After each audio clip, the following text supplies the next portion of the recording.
Hello students, welcome to the online tutorial of AW academy. हम हमारा 10th का chapter environmental management पढ़ रहे हैं और लास्ट सेशन में हमने बहुत सारी चीज़ों को डिस्कस किया कि किस तरह से पोल्यूशन या एनवायरमेंट के लिए हजार्डस है। आप डे टू डे लाइफ में ऑब्जर्व कर रहे होंगे कि we are facing the problems जो बहुत ही डेंजरस है, which is air pollution, water pollution, sound pollution. और जैसे जैसे हमारा लाइफस्टाइल दिन ब दिन एडवांस होते जा रहा है वैसे वैसे पोल्यूशन का लेवल बढ़ते जा रहा है। तो अब इसमें द प्रॉब्लम इज कि फिर हमने इकोलॉजिकली इकोनॉमिकली इंप्रूव होना मतलब हमारी लाइफ को एडवांस करना ये गलत है, तो हम ये भी नहीं कह सकते। बट इसके साथ लेके एनवायरमेंट का भी कोई डिस्ट्रक्शन ना हो, इसलिए एनवायरमेंट को पढ़ना बहुत जरूरी है। मतलब आपको अगर कुछ एनवायरमेंट के बारे में इंटरेस्टिंग फैक्ट्स बताऊं तो in the last 60 years human have destroyed the earth. In the last 50 years humans have destroyed the earth which can't be reproduced or which can't be corrected in upcoming 50,000 million years। मतलब 50,000 into 10 raised to the power 6 years में भी हम उसे वापस नहीं ला सकते। The 60 to 70% of species diversity has had got destroyed। मतलब अब तक 60 to 70% हमारी जो बायोडाइवर्सिटी है वो हमने डिस्ट्रॉय कर दी है। ये पूरा का पूरा ह्यूमंस का फॉल्ट है, it is a fault of humans. तो उसी के बारे में कुछ कंसेप्ट हमें पढ़ने। जब हम पोल्यूशन की बात करते हैं तो pollution it is given that it is a very broad concept. ये एक चैप्टर में कंप्लीट होने वाला पार्ट नहीं है, याद रखिएगा। It can't be completed in one chapter. इसे कंप्लीट करने के लिए आपको बहुत अच्छे से इसे क्या करना पड़ता है, स्टडी करना पड़ता है। हमने बहुत सारे पोल्यूशन देखे हैं, जिसमें से हम एयर पोल्यूशन देखते हैं, we observe the water pollution, ये मोस्ट कॉमन चीजें हमने सुनी हुई है। Then sound pollution. तो ये चैप्टर आपके सिलेबस में इसलिए दिया है कि हम और हमारी फ्यूचर जनरेशंस का जो लिविंग है वो सिक्योर होना चाहिए, इसलिए एनवायरनमेंट के बारे में पढ़ना बहुत जरूरी है। And in the upcoming part और इन द अपकमिंग टाइम इस एनवायरनमेंट को बहुत इंपॉर्टेंस आने वाला है। ठीक है, तो let's get to our syllabus. यहाँ पे हमेशा ध्यान में रखिएगा there are various types of pollution, और जिसमें से 3 पोल्यूशन हमें पढ़ने हैं जो आपको आपके सिलेबस में दिए हैं, वो हम पढ़ेंगे। एनवायरनमेंट को डिस्ट्रॉय करने की वजह से हमें फ्लड्स देखने को मिलती है, हमें फॉरेस्ट फायर्स देखने को मिलती है, हमें ड्रॉट देखने को मिलता है। And we are going to complete the part of air pollution, water pollution and soil pollution। और इसमें हम कुछ चीजों को डिस्कस करने वाले हैं, that R component, source, effects. बहुत सारी चीजों का हम क्या करेंगे, डिस्कस करेंगे। That will be component, source and effects. तो पहला पार्ट आता है कि एयर पोल्यूशन के कंपोनेंट्स कौन है। The components for air pollution हमें पता है, CO2, NO2, NO, sulphur dioxide. ठीक है, these are the poisonous gases, sulphur, hydrogen sulphides.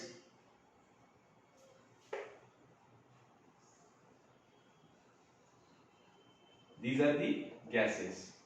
और सॉलिड पार्टिकल अगर हम देखते हैं तो हमें पता है डस्ट, ये सबसे कॉमन है। उसके साथ ही ऐश, जब बर्न कुछ चीजें बर्न होती है उससे जो रिमेनिंग मटेरियल है ash, carbon lead, asbestos, carbon lead, ये ऑटोमोबाइल से हमें रिलीज होते हुए दिखते हैं। ठीक है, तो ये हो गए कंपोनेंट्स। अब इसके सोर्सेस अगर देखते हैं तो there are different types of sources, like वहां पे हमें cloth mills, thermal power stations, paper industries, cement industries,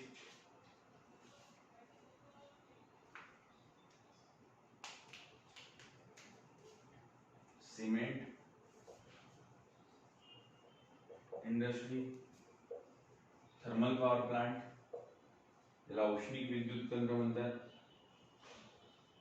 thermal power plant, textile industry, these are the components. उसके बाद chemical, automobile, all these are the sources of air pollution. Effect क्या है? Human health, respiration पे effect होता है, different plants और animals, acid rain, climate change. Effect is what? तो हमने एसिड रेन देखा है, पढ़ा है हमने इसके बारे में कि एसिड्स पानी के साथ मिक्स होकर रेन के साथ अपीयर होती है, एसिड रेन। क्लाइमेट चेंज हो रहा है, आप देखिए, आप ऑब्जर्व करते हैं टेम्परेचर 2 डिग्री सेल्सियस से एवरेज बढ़ा है, मतलब ग्लोबल वार्मिंग।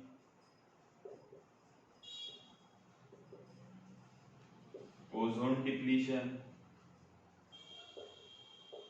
तो दीज आर दी इफेक्ट्स। ठीक है, ये क्या दिखते हैं हमें? बहुत सारे इफेक्ट्स दिखते हैं। ठीक है, and the fourth one, control measure, कि भाई इसे कंट्रोल करने के लिए क्या करना पड़ेगा। तो उसको हम यहां पे लिख लेते हैं, control measures.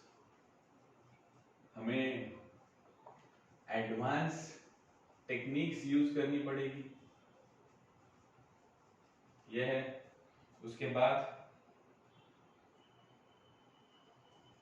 Toll chimneys use करनी पड़ेगी,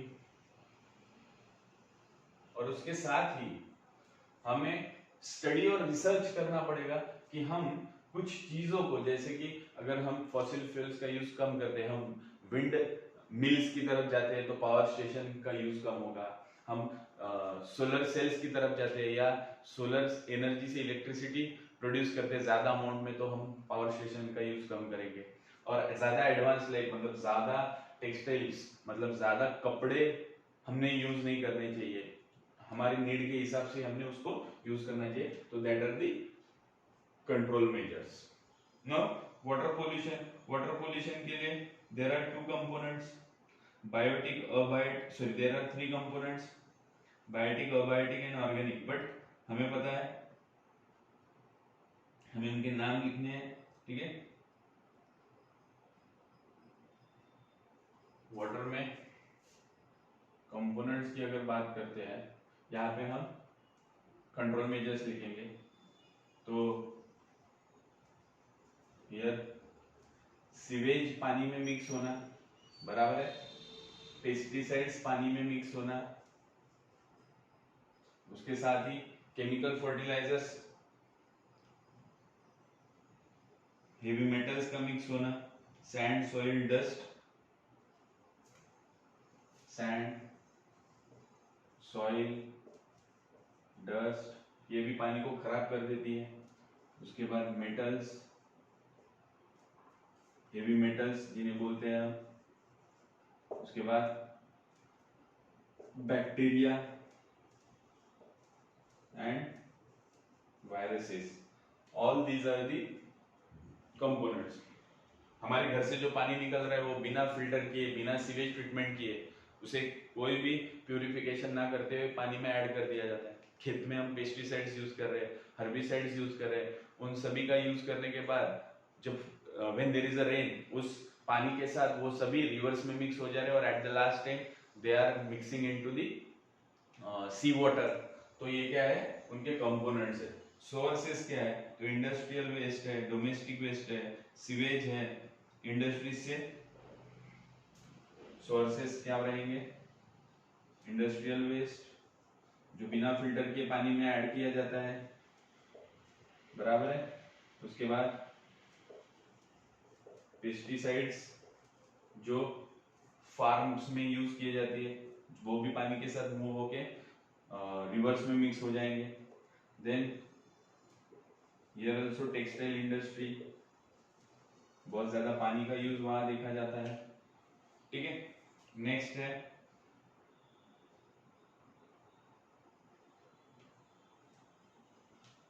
डोमेस्टिक वेस्ट,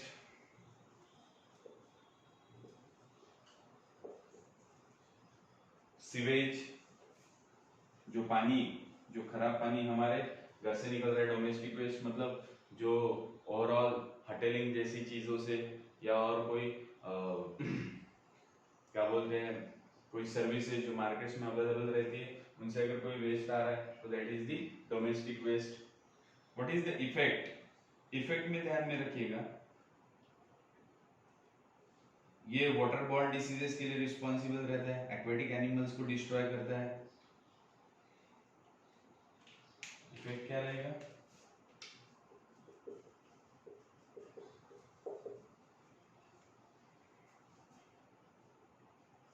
अल्गल ब्लूम बोल सकते हैं। जब पानी में ज्यादा नाइट्रेट्स और फॉस्फेट्स बढ़ जाएंगे तो अलगी का काउंट बहुत ज्यादा बढ़ जाता है, तो उसकी वजह से सनलाइट पानी के अंदर पहुंच नहीं पाएगा, तो वो एक्वेटिक ऑर्गेनिजम्स के लिए डिस्ट्रक्टिव रहता है। हम आगे के क्लासेस में उसके लिए पढ़ेंगे। सिर्फ यहाँ पे अल्गल ब्लूम मतलब ज्यादा क्वांटिटी में अलगी प्रोड्यूस होना, destruction of aquatic life,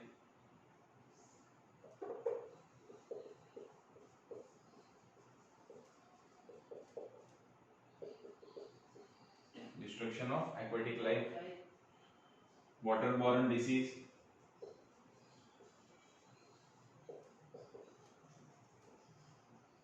waterborne disease, these are the different appearances, ठीक है। इफेक्ट्स क्या है, सॉरी कंट्रोल मेजर्स क्या रहेंगे, तो इंडस्ट्रीज के ऊपर मेजर्स लगाने चाहिए, ठीक है। यहाँ पे लिख देता हूँ, ये क्या है, सोर्सेस,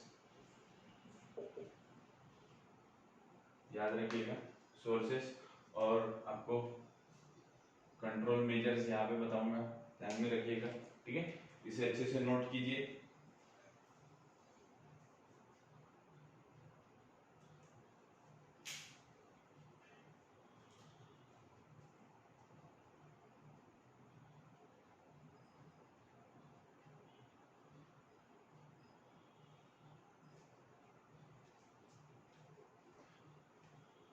अब वाटर पोल्यूशन को अगर ध्यान में रखना है तो एक बात समझिएगा,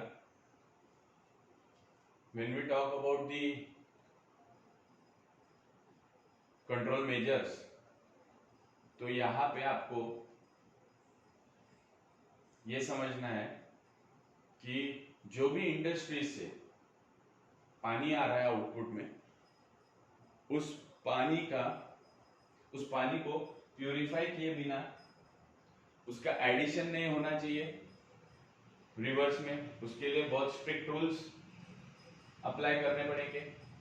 देन जो थर्मल पावर स्टेशन से पानी बाहर आ रहा है वो भी प्यूरिफाई करके रिवर्स में ऐड होना चाहिए। दीज आर दी थिंग्स, ठीक है। तो यहाँ पे इन चीजों का आपको ध्यान में रखना है। तो अगर उसे समझना है तो सिर्फ there should be laws against the release of toxic substances। यहाँ पे ध्यान में रखिएगा, laws against release of toxic substances, ये आपको ध्यान में रखना है। और स्ट्रिक्ट एक्शंस अप्लाई करनी चाहिए। जो भी लोग इनके रूल्स तोड़ रहे हैं, जो भी इंडस्ट्रीज, तो उनको सील कर देना चाहिए, that action should be strict, लेकिन वो होती नहीं है, ये हमें भी पता है। बट ऐसे बोला जाता है कि up to 2030 India will be most affected country about water, मतलब हमारे वाटर रिसोर्सेज, जो हमारी वाटर लेवल है वो दिन ब दिन कम होती जा रही है ड्यू टू द बोरिंग। उसके बाद फॉरेस्ट कट होने की वजह से रेन्स का प्रेजेंस कम होते जा रहा है। Then when we talk about the, जब हम बात करते हैं अबाउट दी सॉइल पोल्यूशन, तो what are the components of soil pollution, तो यहाँ पे हमें ये दिखता है कि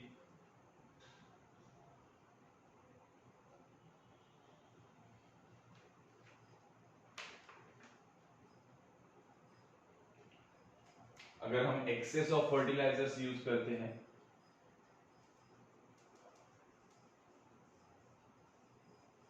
फर्टिलाइजर्स यूज कर रहे हैं, एक्सेस ऑफ पेस्टिसाइड्स, ठीक है, और सॉइल इरोजन ये डिफॉरेस्टेशन की वजह से देखा जाएगा, ठीक है, that is the soil pollution. Then sources क्या रहेंगे,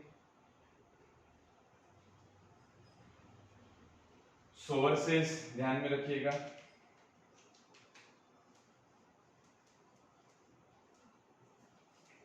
ऑटोमोबाइल से निकला हुआ वेस्ट, मतलब ऑयल्स वगैरह जब सॉइल के साथ मिक्स होती है तो वहां पे डिस्ट्रक्शन ऑफ सॉइल देखा जाता है।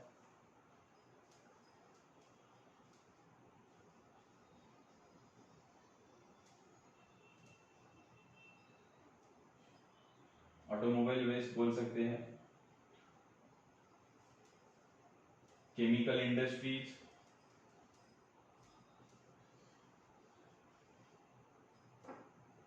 Chemical industry, then we can take the example of soil pollution के लिए, हाँ, e waste,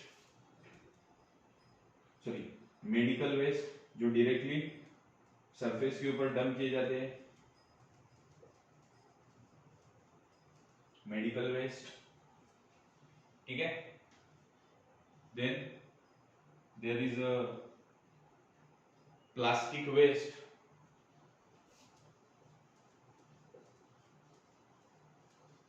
there is a plastic waste, these are the different examples, these are the different sources, ठीक है, ये थे components, ये थे sources।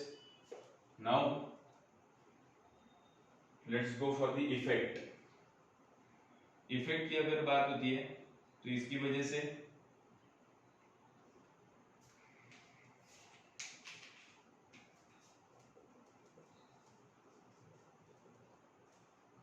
सॉइल इरोजन होता है, और सॉइल ही अगर फर्टाइल नहीं है तो प्लांट्स की डेवलपमेंट नहीं होगी, तो प्लांट ग्रोथ रिटार्डेशन, प्लांट्स अच्छे से डेवलप नहीं होगी, ठीक है। उसके बाद सॉइल पोल्यूशन की वजह से सॉइल इनफर्टाइल होते जाएगा, सॉइल स्टेरिलिटी बोल सकते हैं उसे। So these are the effect, soil sterility मतलब इनफर्टाइल होना, लिख देता हूं आपको समझ में आ जाएगा। These are the effects. Now, control measures. Control measures में ध्यान में रखिएगा कि ऑर्गेनिक फर्टिलाइजर यूज करने चाहिए, रिफॉरेस्टेशन की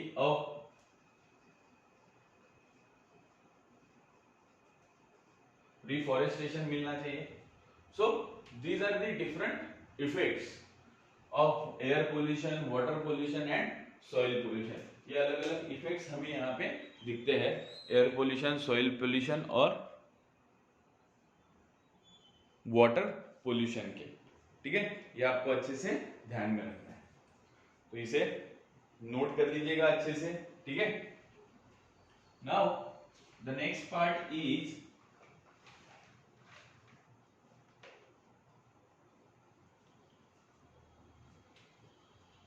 रेडियो एक्टिव पोल्यूशन, हमें रेडियो एक्टिव पोल्यूशन देखना है।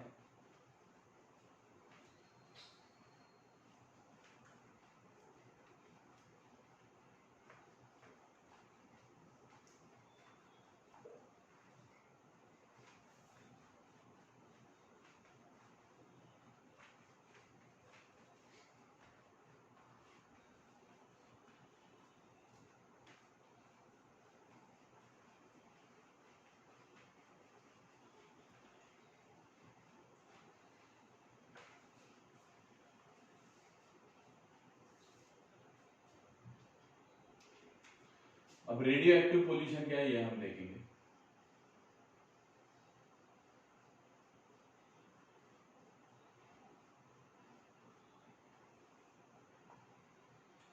रेडियोएक्टिव पोल्यूशन में the waste which releases from atomic plant, मतलब अगर कुछ आप देखोगे, आपने सुना होगा एटॉमिक पावर प्लांट्स रहते हैं, उसके बाद न्यूक्लियर वेपन्स जिनमें न्यूक्लियर एलिमेंट्स का यूज किया जाता है, लाइक यूरेनियम वगैरह, ज्याला आपण अणुबॉम्ब म्हणतो, एटॉमिक बॉम्ब्स म्हणतो, तो उनसे रेडियोएक्टिव वेस्ट रिलीज होते हैं उन। अब रेडियो एक्टिव वेस्ट का बहुत डेंजरस इफेक्ट हमारे अर्थ के ऊपर देखा जाता है। अगर एक रेडियो एक्टिव पोल्यूशन की बात करते हैं तो दो टाइप में रहेंगे वो, आर्टिफिशियल और natural. When we talk about natural, तो नेचुरल में दो टाइप के रेडिएशंस को ध्यान में लिया जाता है। एक UV radiation, that is ultra violet,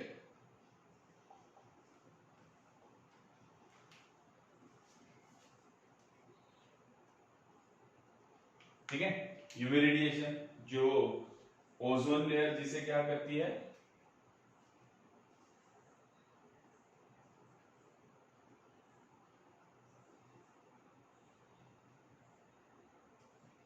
हम किसकी बात कर रहे हैं, UV radiation. Then there is a IR radiation, IR radiation that is infrared radiation, ये भी रिस्पॉन्सिबल है, इसे भी नेचुरल रेडियोएक्टिव पोल्यूशन कहा जाता है। The second one is IR, that is infrared radiation, ये नेचुरली बनने वाले रेडिएशन है। When we talk about artificial, तो artificial due to the human activities there is a release of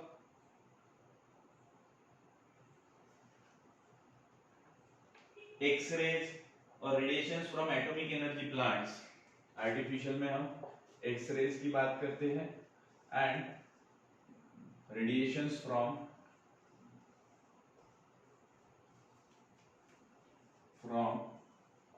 atomic plants. और atomic plants की वजह से बहुत जगह पे, मतलब जब भी वहां पे कोई प्रॉब्लम दिखा गया, देखने को मिला या डिस्ट्रक्शन देखने को मिला, तो देयर आर 3 एग्जांपल्स, 3 जगहों पे बहुत ज्यादा डिस्ट्रक्शन हुआ था। उसमें से एक है Chernobyl, the second one is, it is a place, यहाँ पे एटॉमिक पावर प्लांट था बट उसमें कुछ प्रॉब्लम्स आने की वजह से आज वो उस जगह कोई ह्यूमन नहीं जा सकता। ये बहुत एक बड़ा एग्जाम्पल है एटॉमिक रेडिएशन का। दूसरा है विंड स्केल, देन थर्ड है 3 माइल्स आइलैंड। ये 3 जगह यहाँ पे आप इन्हें सर्च भी कर सकते हो, यहाँ पे बहुत ज्यादा डिस्ट्रक्शन हुआ था एटॉमिक रेडिएशंस की वजह से। और इनके इफेक्ट्स जो है, what are the dangerous effects, तो पहले कि it is responsible for cancer, दूसरा टिश्यू गेट डिस्ट्रॉयड, विजन चला जाता है, इफेक्ट ऑन आईज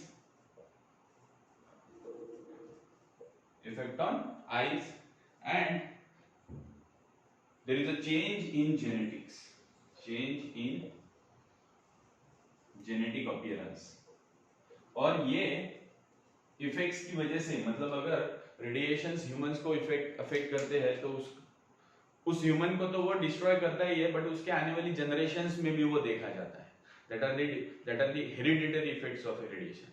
मतलब जब जापान पे अमेरिका ने बॉम्ब डाले थे, नागासाकी और हिरोशिमा, तो आज तक उन रेडिएशंस का इफेक्ट देखा जाता है वहां के लोगों के ऊपर। So here is the atomic bomb,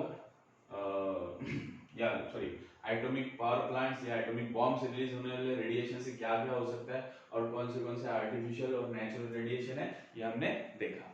ठीक है, so in the next part we will discuss the need of environmental conservation. हमने अब पोल्यूशन पढ़ लिया, उसके इफेक्ट्स, सोर्सेस, रेडिएक्टिव पोल्यूशन क्या रहता है ये हमने देख लिया।